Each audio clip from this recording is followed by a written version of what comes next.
사진에 보이는 인물 스티븐 밀러입니다. 스티븐 밀러가 예전에 트럼프 대통령 시절에 수석 보좌관을 역임을 했었죠. 이 수석 보좌관을 역임했던 스티븐 밀러가 트럼프 대통령이 백악관에서 나온 이후에 아메리카 포스트 리걸, 아메리카 포스트 리걸이라는 그런 단체를 하나 설립을 했습니다.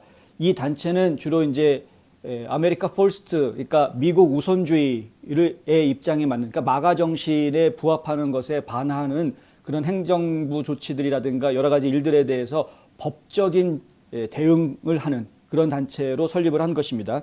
예전에도 한번 저희가 과거에 한번 소개해드린 적이 있는데 이런 단체들이 꽤 제법 여러 단체가 있습니다. 저희가 2022년 내년도 중간 선거를 기대하는 것, 그리고 2024년을 또 기대하고 있는 이유들 중에 하나입니다.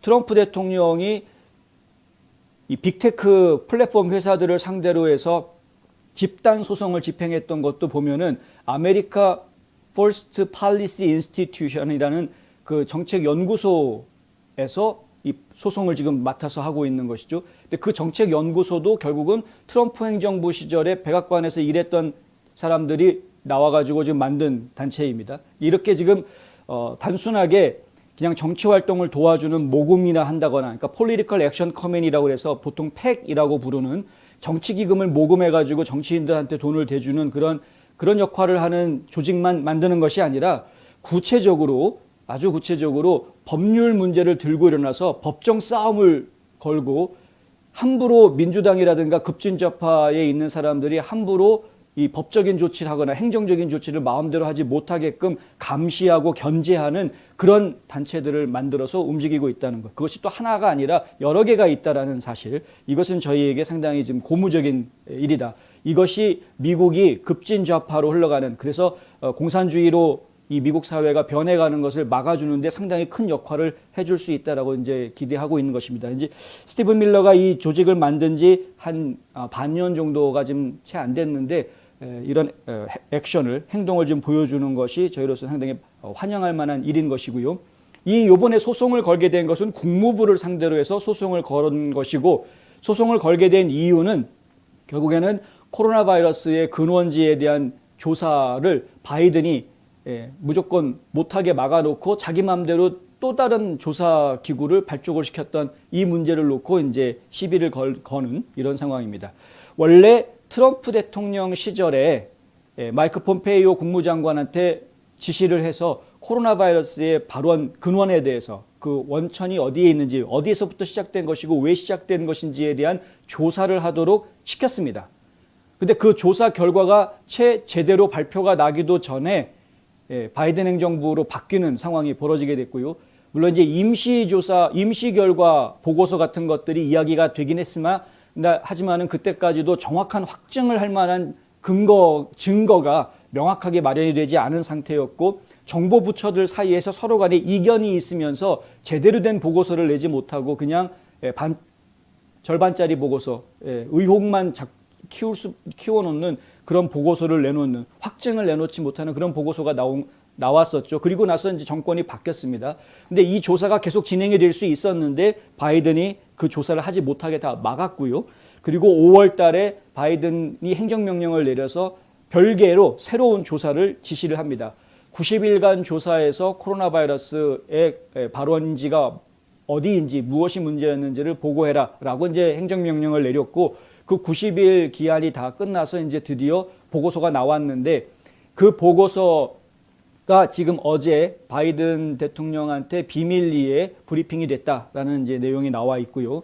젠 사키 백악관 대변인은 이 지금 코로나 바이러스 그 발원지 근원에 대한 이 보고서 내용이 백악관에서 브리핑 됐던, 그러니까 지금 바이든 대통령한테 브리핑이 되어졌던 그 내용 100% 그대로가 아니라 일정 부분 수정된 형태로 국민들에게 공개되는 국민용 버전이 따로 나올 것이다. 한 정상적이라면 이틀 정도 걸릴 것인데 며칠 걸릴 거다. 이렇게 이야기를 했습니다. 그것이 월요일 날 나온 이야기였으니까 빠르면 오늘 나오거나 늦어도 금요일경에는 나올 수 있을 것이다 라고 저희가 지금 예상을 하고 있습니다. 그래서 지금 미국 정부가, 바이든 행정부가 이야기하는 코로나 바이러스의 근원이 무엇인지에 대한 발표가 이번 주 안에 나올 수 있을 것 같다.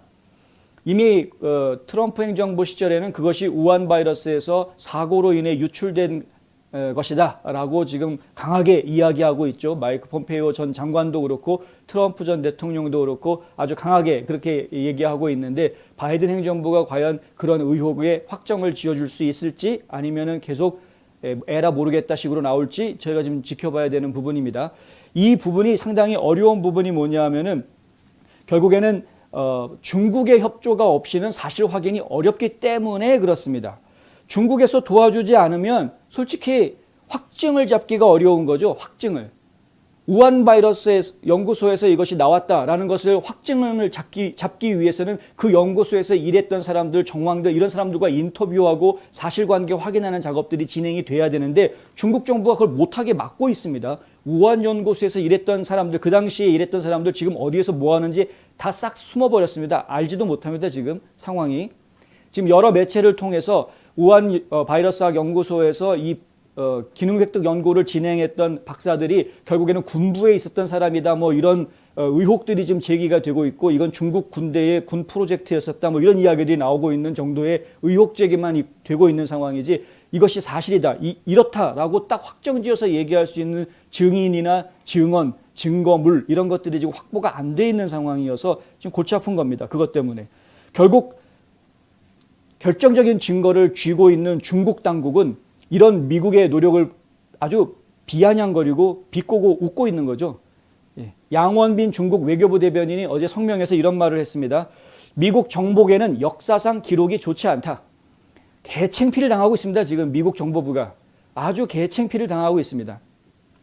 사실과 진실을 바탕으로 보고서 초안을 작성하는 것은 불가능하다. 이 보고서는 다른 사람들에게 책임을 전가하는 목적으로 미리 정해진 결론에 근거한 소위 증거의 조작에 지나지 않을 것이다. 전혀 신빙성이 없다. 이게 중국 외교부의 대변인이 지금 미국에서 진행하고 있는 코로나 근원에 대한 보고서를 놓고 하는 이야기입니다. 보고서에 어떤 내용이 있든지 우리는 신경 쓰지 않는다. 그건 사실도 아니고 조작된 내용이다. 그리고 그런 거 보고서를 만들 정도로 미국 정보부가 능력이 뛰어나지도 않다라는 것은 역사적으로 증명할 수 있다. 미국 정보부를 아주 역사적으로 기록이 좋지 않은, 안 좋은 레코드를 가지고 있는 형편없는 조직으로 지금 이야기하고 있는데, 이런 수모를 지금 당하고 있는 거죠. 왕원빈 대변인이 이런 말도 합니다. 바이든이 결국 확실한 답을 내놓지 못하는 것은 놀라운 일이 아니지만 바이든이 또 다른 수사를 추진한다면 바이든 행정부의 신뢰도를 떨어뜨려 웃음거리로 만들 것이다. 지들은 뒤에서 뒷짐지고 지금 막 웃고 있는 거죠. 저 바이든 저 바보같이 지금 저러고 있구나. 니네들이 해봐라 뭐가 나오나. 아무것도 안 나오지. 진짜 증거는 중국 애들이 가지고 있으니까 지금. 지금 뭐 속상해 죽겠는 겁니다. 지금 우리는 지금 마음의 확신을 다 가지고 있지 않습니까? 많은 국민들이. 근데 좀 속상할 수밖에 없는 겁니다. 한편 이제 그 보수 방송으로 알려지는 유튜브 채널 보시면 RSBN이라는 채널이 있습니다. 그것이 이제 Right Side Broadcast Network이라고 그래서요, 우파 방송국인데 아주 활동적입니다. 이 뭐 유튜브 채널로서는 굉장히 활동적인데, 이 RSBN에서 조 코조라는 분이 있습니다. 조 코조라고 이게 지금 이렇게 뉴스 해설을 하는 분이 있는데, 근데 이분이 어제 한 방송에 어떤 내용을 하고 있냐면, 왜 파우치 박사가 저렇게까지 백신 맞추려고 혈안이 되어 있느냐, 이 이야기를 합니다. 그러니까 왜 이렇게 백신에 안달을 하고 있을까? 분명히 작년에 했던 말, 올해 했던 말 또 다르고, 올해도 뭐 2022년 내년 가을이나 돼야 무슨 뭐 면역이 집단 면역이라고 그러죠. herd immunity. 그러니까 집단 면역이 될 것이다. 이런 이야기를 하고 있다가 CNN에서 뭐라고 이제 인터뷰하면서 이야기하니까 또 말 바꿔가지고 미안하다, 내가 실수했다. 2022년 봄쯤 되면은 이게 집단 면역이 될 거다. 뭐 이런 이야기를 또 말을 바꾸고, 그 집단 면역이라는 게 도대체 믿을 수 있는 이야기냐? 주사 맞은 사람도, 완전 접종을 한 사람들도 지금 병원에 다 실려가고 있고, 더군다나 중환자실까지 가는 사람도 나왔는데, 제시 잭슨 목사 아시죠, 여러분? 제시 잭슨 목사의 부부가 둘 다 중환자실 들어갔다라는 거 아닙니까? 코로나 바이러스에 걸려서 둘 다 완전 접종을 받았음에도 불구하고 중환자실에 들어갔다. 백신 맞으면은 다시 돌파 감염이 일어난다고 하더라도 미미한 증상만 보이고 끝난다라고 떠들고 있는데 사실은 그렇지 않다. 사람마다 다르다라는 겁니다. 경우에 따라 다 다르다. 결국에 그 이유가 뭐냐? 이게 백신을 맞아도 효과가 있는지도 없는지도 모르겠는데 무조건 모든 국민들을 다 백신을 맞추려고 하는 저희가 무엇이냐. 한 가지만 더 제가 얘기를 하겠는데 이것도 조 코저가 이야기하니까 저도 생각이 난 부분인데요. 자연 면역. 이거는 굉장히 중요한 부분입니다. 의학을 전공한 분들은 이 이야기를 예전부터 계속 다 해왔습니다. 이미 코로나 바이러스에 감염이 됐다가 스스로 나은 사람들, 이미 면역성이 안에 생겨 있는 것 아니냐는 것이죠. 그렇게 자연 면역이 된 사람들은 백신을 맞을 이유가 없지 않느냐는 겁니다. 스스로 이미 면역력이 안에 생겨져 있는데. 그런데 지금 행정부에서 하는 이야기도 그렇고 파우치 박사가 하는 이야기도 그렇고 자연 면역에 대해서는 일체 함구하고 얘기를 하지 않습니다. 코로나 바이러스에 감염이 됐다가 나은 사람들이 이 미국 땅에 엄청나게 많습니다. 수천만 명이나 됩니다. 근데 그 사람들은 이거 백신 주사 맞을 이유가 없습니다, 사실. 그 사람들 빼놓고 나면은 백신 주사 맞아야 될 사람들은 거의 다 맞은 거나 마찬가지입니다. 현재 지금 상황이. 그런데 왜 자연 면역에 대해서는 일체 말하지 않고 무조건 다 모든 국민들이 다 백신 맞아야 된다는 식으로 몰아붙이고 있느냐? 그 이유가 뭘까요? 결국에는 돈 때문이다. 이렇게 결론이 나는 것이죠. 그러면서 영국의 일간지 더 가디언에서 내놓은 기사를 소개합니다. 그 가디언에서 내놓은 기사 내용이 아까 앞서서 보도해드렸던 내용인데 이 제약회사들이 얼마나 큰 돈을 버는가 하는 부분입니다. 파이자 같은 경우에는 바이오엔텍하고 이 코로나 백신 개발에 개발 비용, 투자 비용도 절반 부담하고 나오는 수익도 절반 나누기로 그렇게 약속이 돼 있다고 합니다. 바이오엔텍은 독일 회사죠. 그리고 파이자가 미국 회사인데 이 두 회사가 결국은 이제 합자해서 이 백신을 만들었는데 이 백신이 지금 이제 20억 도수를 출하할 가능성이 있다. 만약에 20억 도수를 올해 안에 이걸 만들어내서 다 판다고 그러면은 이 회사가 버는 돈이 300억 달러까지 올라갈 수 있다. 이런 이제 계산이 나옵니다. 300억 달러. 예. 3억 달러도 아니고 3억 달러면은 3천억 원이 되는 거죠. 한국 돈으로 따지면. 그러니까 300억 달러면은 한 어떻게 됩니까? 300조가 되는 겁니까? 엄청난 돈을 지금 벌어들이는 거죠. 예. 엄청난 돈을 벌어들이는 겁니다. 그러니까 결국에는 돈 때문에 이렇게 혈안이 되어 있는 것 아니냐. 저희가 좀 추측해 볼 수 있는 부분이 있는 것이 뭐냐 하면 모더나라는 회사가 있지 않습니까? 이 모더나라는 회사는 파우치 박사하고 관계가 있습니다. 지금 국립보건원에서 이쪽에 투자를 하고 있는 것이 확실하기 때문에 파우치 박사도 모더나 쪽에 모종의 관계가 있는 것이 분명하다. 결국에는 파우치 박사가 관계되어 있는 것으로 지금 저희가 강하게 심증이 굳어져 있는 모더나 같은 경우에는 2021년에 184억 달러의 매출을 기대하고 있다. 그런데 정작 그 경제 전문가 애널리스트들이 분석한 내용을 보면은 그게 196억 달러가 될 거다. 거의 한 200억 달러 되는 돈을 모더나가 올해 벌 수 있다. 그리고 지금 계속해서 부스터샷 맞아야 되고 또 맞아야 되고 또 맞아야 되고 지금 끊임없이 영원히 계속 반복할 것처럼 얘기하고 있지 않습니까? 그렇게 된다 그러면 이 백신은 계속해서 팔리게 될 것이고 이 백신이 계속 팔리는 동안에는 그들은 계속해서 엄청난 돈을 벌게 될 것이다 라는 것이죠. 그래서 뭐 2022년에는 122억 달러, 2023년에는 114억 달러 예상되는 판매 가격들이 그렇다라는 겁니다. 모더나가. 예. 그거는 뭐 파이자 같은 경우는 더 많은 주문이 훨씬 더 파이자 쪽에 많이 와 있기 때문에 파이자는 더 많은 돈을 벌 것이고 모더나 그거보다 좀 덜한 돈을 벌 것이고 그리고 마찬가지로 존슨앤존슨도 그거보다 조금 덜한 돈을 벌 것인데 올해만 100억 달러를 벌 것이다.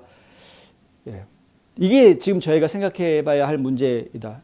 엄청난 돈이 걸려 있다 보니 그들이 결국에는 돈 때문에 국민들을 속이고 자기네 돈벌이 하려고 지금 백신 주사 놓으려고 하는 이런 작전들을 지금 펼치고 있는 것이다 라는 것이 조 코저의 주장입니다.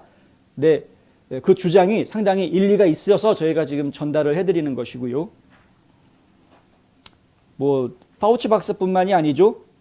그 마이크로소프트를 창업했던 빌 게이츠도 마찬가지로 그 비슷한 그런 백신을 어떻게 해서든 보급하려고 하는 그런 이야기를 하고 있는데 그 백신 약간 그렇습니다. 영원히 이 백신을 계속 더 사서 맞아야 되는데 이 백신을 계속 정부가 사들이고 있습니다. 지금 전 세계가 다 정부가 사들이고 있습니다. 이 백신을. 국민들이 자기 돈 내고 사는 게 아니죠. 물론 정부가 산다라는 이야기는 우리들 낸 세금 가지고 사는 거니까 결국에는 국민들이 사주는 것이긴 합니다만은 결국에는 정부가 사들이고 있다는 것은 국민들의 선택권이 없이 국민들의 선택과 관계없이 국민들의 돈이 납세한 세금이 이들 제약회사로 엄청난 돈이 지금 흘러들어가고 있는 것이다. 이 세 개의 제약회사들 파이자 그리고 모더나, 존슨앤존슨 미국에서 지금 백신을 만드는 이 세 개 회사만 합쳐도 올 한 해 동안에만 600억 달러 최대 600억 달러의 돈이 이 제약회사들로 백신 가격으로 사용이 되는다. 돈도 좋겠지만 언제부터 우리가 돈에 우리의 인간성을 팔아넘기는 세상이 되었는지 다시 한번 생각해 봐야 되겠습니다. 이거 정말 심각합니다.